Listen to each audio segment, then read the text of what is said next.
ಬದುಕು ಜಟಕ ಬಂಡಿ. ಆಯಿಷಾ ಅವರೇ, ಏನು ಸಮಸ್ಯೆ ಇಲ್ಲ ಅಂತ ಹೇಳ್ತಾರಲ್ಲ ಸಾಹೇಬ್ರು? ಏನು ಸಮಸ್ಯೆ ಇಲ್ಲ ಅಂತಂದ್ರೆ ಹೆಂಗೆ ಮೇಡಮ್ ಅವರೇ? ತುಂಬಾ ಸಮಸ್ಯೆ ಇದೆ. ಈ ಮನುಷ್ಯನಿಂದ ನನಗೆ ತುಂಬಾ ಸಮಸ್ಯೆ.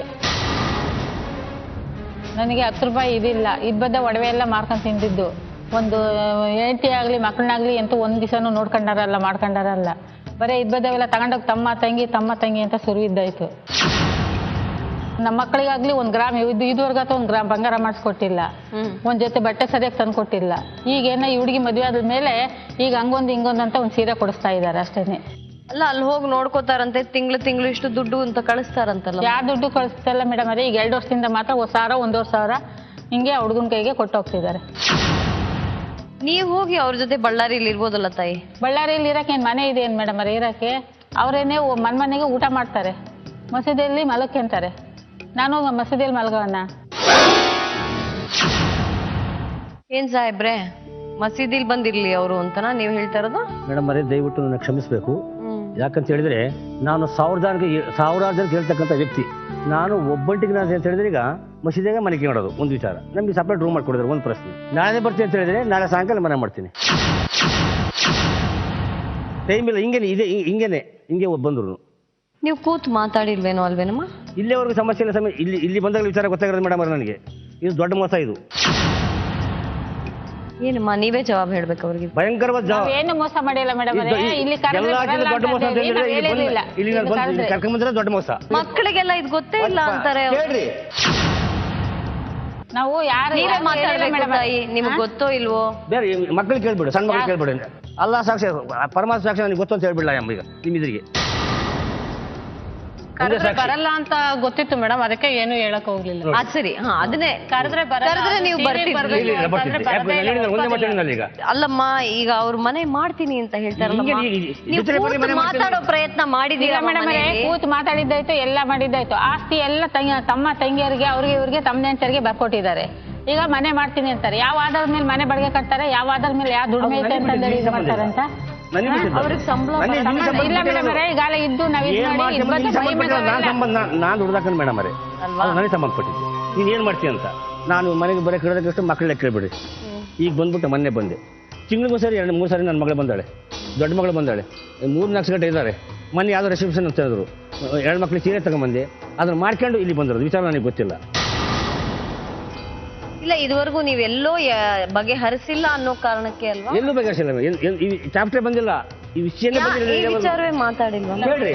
ಈಗ ಬಳ್ಳಾರಿಲಿ ಇರ್ತಾರೆ ಅವರು, ತುಂಬಾ ದೂರ. ಬಳ್ಳಾರಿಗೂ ಹಿರಿಯೂರ್ಗೂ ತುಂಬಾ ದೂರ. ಅಪ್ ಅಂಡ್ ಡೌನ್ ಮಾಡಕ್ ಆಗೋದಿಲ್ಲ. ವಯಸ್ಸಾಯ್ತು, ಹುಷಾರಿರೋದಿಲ್ಲ, ನೋಡ್ಕೊಳಕ್ ಯಾರು ಇರಲ್ಲ ಅಂತ ಬಿಟ್ಟು ನಮ್ಮ ಹತ್ರ ಹೇಳಿದ್ರು. ಇವಾಗ ಎಲ್ಲೋ ನಾವಿರೋ ಕಡೆನೆ ಎಲ್ಲೋ ಒಂದ್ ಕಡೆ ಮನೆ ಮಾಡಿದ್ರೆ ಒಬ್ರಲ್ಲ ಒಬ್ರು ಮಕ್ಳು ಯಾರಾದ್ರೂ ಹೋಗ್ಬಿಟ್ಟು ನೋಡ್ಬೋದಲ್ವಾ ಅಂತ ನಾವ್ ಹೇಳಿದ್ವಿ. ಆ ವಿಚಾರ ನನಗೆ ಹೇಳಿದ್ರೆ ಇರೋದಿಲ್ಲ ಅಂತ ಹೇಳಿದ್ವಲ್ಲ ನೀವು. ನಾನು ಕೇಳಿಲ್ಲ, ನನ್ನ ಹತ್ರ ಹೇಳಿದ್ರು. ಮನೆ ಹುಷಾರಿರ್ಲಿಲ್ಲ, ನಾನ್ ಸತ್ರ ಜನನೇ ನನಗೆ ಮಣ್ಣು ಮಾಡ್ತಾರೆ ಅಂತ ಹೇಳ್ಬಿಟ್ಟು ಹೇಳಿದ್ರು. ಯಾಕೆ ಗೊತ್ತಂದ್ರೆ ಮೇಡಮ್ ಅವರೇ, ನಾನು ಮಾಡ್ತಾ ಇದ್ದೆ ಮಕ್ಕಳಿಗಾಗಿಲ್ಲ. ನಮ್ಗೆ ವಯಸ್ಸು ಹೋಗ್ತೈತೆ, ಊರು ಹೋಗ್ತೈತೆ, ಗೋರಿ ಸ್ಮಶಾನ ಬಾಂಬ್ತೈತೆ. ನಾವ್ ಯಾವ ಸಮಸ್ಯೆ ನನಗೇನಪ್ಪ ಅಂದ್ರೆ ಸಮಸ್ಯೆ ಬಗೆಹರಿಬೇಕು, ಸಮಸ್ಯೆ ಆಗ್ಬಾರ್ದು. ಮತ್ತೆ ನಾನು ನೋಡೋದು ಏನಿಲ್ಲ. ಈಗ ಅವರ ಸಂತೋಷ ನನ್ನ ಸಂತೋಷ. ಈ ಮಾತೊಂದು ಮಾತಾಡಿದ್ಬಿಟ್ಟಿದ್ರೆ ನಾಳೆ ಬಿಟ್ಟು ನಾನು ಬರ್ತಿದ್ದೆ. ಬಂದ್ರು ಮಗಳ ಮನೆಗೆ ಅಳಿದ ಮನೆಗೆ ನಾನು ಇಷ್ಟಪಡಲ್ಲ. ನನಗೆ ಯಾರು ಇರ್ಲೂಬಾರ್ದು ವಿಶ್ವಾಸ ಐತೆ. ನೀವೇನೋ ಒಂದು ಕೆಲಸ ನೋಡಿ, ನನಗೆ 4,000 ರೂಪಾಯಿ ನಮ್ಮ ಜೀವನಕ್ಕಾಗುವಷ್ಟು ಅಷ್ಟೇ. ಶ್ರೀಮಂತ ಆಗೋದು ಬೇಡ ಅಂತ ಹೇಳಿದ್ದೀನಿ, ಮಾತಾಡಿದ್ದೆ. ನಾನು ಇಲ್ಲ ಅಂತ ಹೇಳ್ತಿರ್ಲಿಲ್ಲ, ಖಂಡಿತವಾಗಿ ಹೇಳ್ತಿರ್ಲಿಲ್ಲ. ಏನು ಉಸ್ಮಾನ್, ಬಳ್ಳಾರಿಗೆ ಮನೆ ಮಾಡ್ತೀನಿ ಅಂದ್ರಲ್ಲ, ಅದೇ ಮನೆ ಇರೋ ಊರ್ನಾಗೆ ಮಾಡ್ಬಿಡ್ಲಿ ಅಂತ. ಇರೋ ಊರಾಗ? ಯಾವ ಊರಾಗ? ಅಲ್ಲ, ಇರೋರಲ್ಲಿ ಮಾಡಿದ್ರಿ. ಈಗ ನನಗೆ ವಯಸ್ಸಾಯ್ತು ಮೇಡಮ್ ಮಾಡಿ. ಯಾಕಂದ್ರೆ ನನಗೆ ಈಗ ಅಂತ ಹೇಳಿದ್ರೆ ಏನೋ ವಯಸ್ಸು ಹೋಗಿತ್ತು. ಅಲ್ಲೇ ನಮ್ಗೇನಪ್ಪ ಅಂತ ಹೇಳಿದ್ರೆ ಈ ಕಡೆದಾಗ ಯಾವ್ದೊಂದು ಕೆಲಸ ಸೇರ್ತಿ ಅಂತಂದ್ರೆ ಪ್ರೈವೇಟ್ನಾಗೆ 5,500 ಸಂಬಳ ಯಾರು ಕೊಡಲ್ಲ. ಯಾವ್ದೋ ಒಂದು ಗೇಟ್ ಕಾಲ ವಾಚ್ ಮ್ಯಾನ್ ಏನೋ ಹೇಳ್ತಾರೆ. ಅಲ್ಲಿ ಅಂತ ಹೇಳಿದ್ರೆ ನಮ್ಮ ಗುರುಗಳು ಅಂದ್ರೆ ಒಂದು ಕಾಪಾಡ್ತಾರೆ. ಅವರು ಮರ್ಯಾದೆ ಇದೆ, ನನಗಿದೆ. ಕಣ್ ತುಂಬ ನಿದ್ದೆ ಇದೆ, ಮರ್ಯಾದೆ, ಹಣ ಸಿಗ್ತೈತೆ, 5 ನಮಾಜ್ ಆಗ್ತೈತೆ, ಮೈ ತುಂಬ ಊಟ, ಮೈ ತುಂಬ ಬಟ್ಟೆ. ನನಗೆ ಈ ವಯಸ್ಸಾಗ ಬೇಕಾಗಿದ್ರೆ ನಮ್ಗೆ ಅದೇನೆ. ಇವತ್ತು ನಾಳೆ 5,000 ರೂಪಾಯಿ ಸಂಬಳ ನನಗೆ ಬರೋಂಥ ಕೆಲಸ ನೋಡಲಿ, ನಾಳೆ ಬರ್ತೀನಿ ಬಿಟ್ಟು. ನಂಗೆ ಅಲ್ಲೇ ಅಂತೇನಿಲ್ಲ. ಈ ವಿಚಾರ ನನಗೆ ಹೇಳಿಲ್ಲ ಅವರು. ಏನಂದ್ರು, ಮೊನ್ನೆ ನನಗೆ ಹುಷಾರಿರ್ಲಿಲ್ಲ, ನಾನು ಸತ್ರೆ ಅಲ್ಲೇ ಜನನೇ ನನಗೆ ಮಣ್ಣು ಮಾಡ್ಬಿಡ್ತಾರೆ, ನನ್ಗೆ ಯಾರು ನೋಡಕ್ ಬರೋದಿಲ್ಲ ಅಂದ್ರು. ಅದಕ್ಕೆ ನಾವು ಇವಾಗ ನಮ್ಮ ಮಧ್ಯನೇ ಇದ್ರೆ ಇಲ್ಲ ತುಮಕೂರಲ್ಲೋ ಇಲ್ಲ ನೆಲಮಂಗ್ಲದಲ್ಲಿ ನಾನಿದ್ದೀನಿ, ತುಮಕೂರಲ್ಲಿ ಅವಳಿದ್ದಾಳೆ, ಹಿರಿಯೂರಲ್ಲಿ ನನ್ನ ತಮ್ಮ ಇದ್ದಾನೆ. ಎಲ್ಲೋ ಹೋಗಿ ವಾಚ್ಮ್ಯಾನ್ ಆಗಿ ಕೂತ್ಕೊಳ್ಳೋ ಬದಲು ದೇವ್ರಿಗೆ ವಾಚ್ಮ್ಯಾನ್ ಆಗಿರೋದು ಒಳ್ಳೇದಲ್ವಾ? ಮನೆ ಕಾಯೋದಕ್ಕಿಂತ ದೇವ್ರಿಗೆ ತಂದ್ಕೊಟ್ರೆ ಬೇಕಾದ್ರೆ ಅದ್ರಲ್ಲಿ ಪ್ರೀತಿ ಸಿಗುತ್ತೆ ಅವ್ರಿಗೆ. ನಾನು ಏನ ಮಾಡ್ಕೊಂಬರಲಿ, ನಮ್ಮ ತಂದೆಯವರು ಒಂದು ಗುರುವಿನ ಸ್ಥಾನದರಂತ ಅದು ಸಂತೋಷ ಪಡಬೇಕು. ನನಗೂ ಹಾಗೆ ಅನ್ಸುತ್ತಪ್ಪ. ಅದೇ ಮನೆ ಕಾಯೋ ಬದಲು ದೇವ್ರನ್ನ ಕಾಯೋದು ಒಳ್ಳೇದು ಅಂತ ನನಗೆ ಅದು ಒಂದು ಆಯ್ತಲ್ಲ ವಿಷಯ ಮೇಡಮ್. ಈಗ ನಮ್ಮ ಅಪ್ಪಾಜಿದು ಆಸ್ತಿ ಇದೆ, ನಮ್ಮ ಯಜಮಾನ್ರು ಹೋಗಿ ಆಸ್ತಿ ವಿಷಯ ಮಾತಾಡಿದಾಗ ₹1 ಇಲ್ಲಪ್ಪ, ನಾನೆಲ್ಲ ಅವ್ರಿಗೆ ಬರ್ಕೊಟ್ಬಿಟ್ಟಿದ್ದೀನಿ ಅಂತ ಅಂದ್ರು. ಏನಪ್ಪ ನಿಂಗೆ ಹೆಂಡತಿ ಮಕ್ಳಿಲ್ವಾ, ನೀನ್ ಯಾಕೆ ಬರ್ಕೊಟ್ಟೆ ಅಂದ್ರೆ ಅದ್ ಬಿಟ್ಬಿಡು, ಅದು ಆಗಿದ್ ಕೆಲಸ, ಅದ್ರ ಬಗ್ಗೆ ಎತ್ತದೇ ಇಲ್ಲ, ವಿಷಯನೇ ಎತ್ತದಿಲ್ಲ. ಈಗ ಮದ್ವೆ ಆಗಿ ಈಗ ನಮಗೆ ಒಂದೊಂದು ಮಕ್ಕಳಾಗಿದಾವಲ್ಲ ಮೇಡಮ್, ಈಗ ನಮಗೆ ಜೀವನ ಮಾಡಕ್ ಕಷ್ಟ ಆಗಿದೆ. ಹೌದು. ಈಗ ನಮಗೆ ಒಂದ್ ಸ್ವಲ್ಪ ಆಸ್ತಿ ಇದ್ದಿದ್ರೆ ಎಲ್ಲದಕ್ಕೂ ಅನುಕೂಲ ಆಗೋದು ಅಂತ ನಾವ್ ಇವ್ರಿಗೆ ಕೇಳ್ತಿದೀವಿ. ಹಿಂದೆ ಬೇಡ, ಇವಾಗ ಏನಾಯ್ತು ನೀವು ತಿಂತಿದ್ದೀರಾ ಇದ್ಬಿಡ್ರಿ ನೀವು, ಇವಾಗ ಅದ್ರ ಸುದ್ದಿನೇ ಬೇಡ ಅಂದ್ರೆ ಈಗ ನಾವು ಮನೆ ಬಾಡಿಗೆ ಎಲ್ಲ ಮಾಡ್ಕೊಂಡು ಅದು ಬೇರೆ, ನಮ್ಮ ಮನೆಯವರು ಅಷ್ಟು ಅನುಕೂಲವಾಗಿಲ್ಲ. ಯಾರಿಗ್ ತಾನ್ ಬೇಡಮ್ಮ, ಯಾವ್ದೋ ಒಂದು ಆಸ್ತಿ ಬರುತ್ತೆ. ಯಾಕೆ ಸಾಹೇಬ್ರೆ ನೀವು ನಿಮ್ಮ ಹಕ್ಕನ್ನ ಚಲಾಯಿಸಿ? ಇವ್ರ ತಮ್ಮರ ಜೊತೆಗೆ ಇವ್ರು ಸೆಂಟ್ರಲ್ ಕುಂದ್ರಿಸಿ ಮಾತಾಡಿದ್ರೆ ಮೇಡಮ್ ಅವರೇ, ಈ ವಿಚಾರದಲ್ಲಿ ಹೇಳ್ಬೇಕಂದ್ರೆ ಭಾಳ ಇದೆ. ಯಾಕಂದ್ರೆ ಸಂಸಾರದ ಬಿಟ್ಟು ಬೈಲಿ ತರಬಾರ್ದು ಅಂತ. ಅದನ್ನು ಗುರು ಸ್ಥಾನದಲ್ಲಿ ಮಾತಾಡಬಾರ್ದು. ನನ್ನ ಕಣ್ಣೀರು ಬಂದಿಲ್ಲ, ರಕ್ತದ ನೀರು ಬಂದೈತಿ.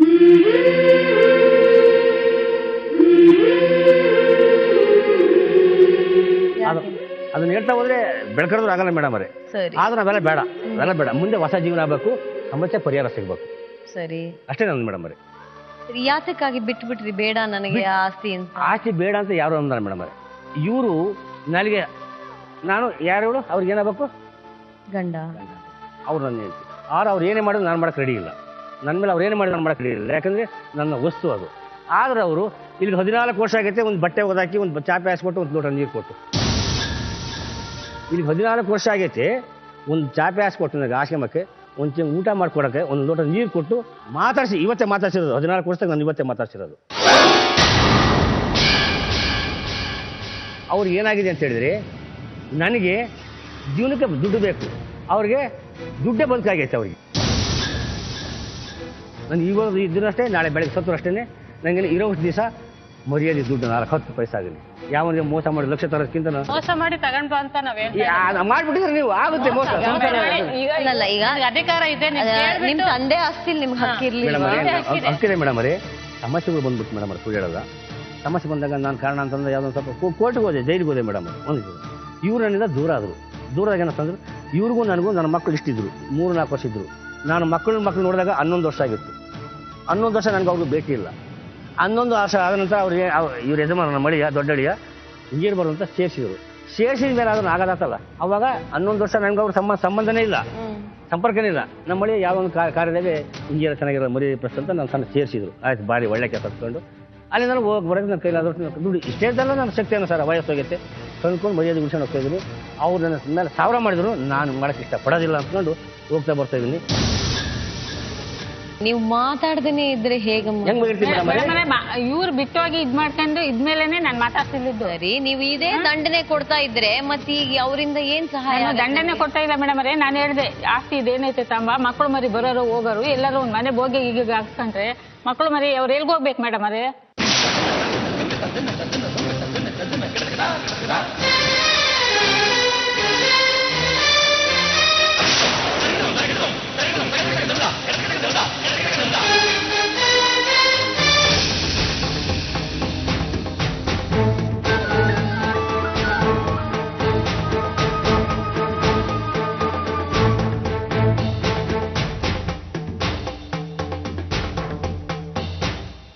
ನಾನು ಕಾರಣಾಂತರದ ನಮ್ಮಪ್ಪನ ಅಂತ ಆಗರ್ಭ ಶ್ರೀಮಂತಲ್ಲ, ಅಲ್ಪ ಸ್ವಲ್ಪ ಜಮೀನಿತ್ತು ಮೇಡಮ್.